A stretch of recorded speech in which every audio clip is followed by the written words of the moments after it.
Yesterday I heard the news that 4 million Russian children are homeless.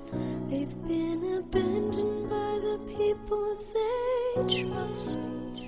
Now their cold and lonely lives are hopeless. Children of the world are dying. People say they care.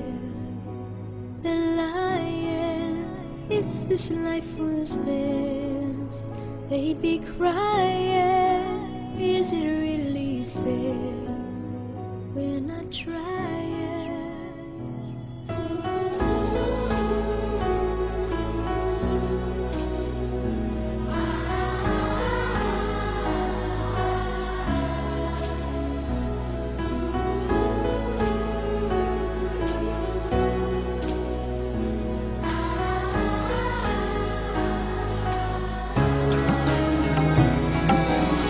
Yesterday I read the news that 20 million Asian children are homeless.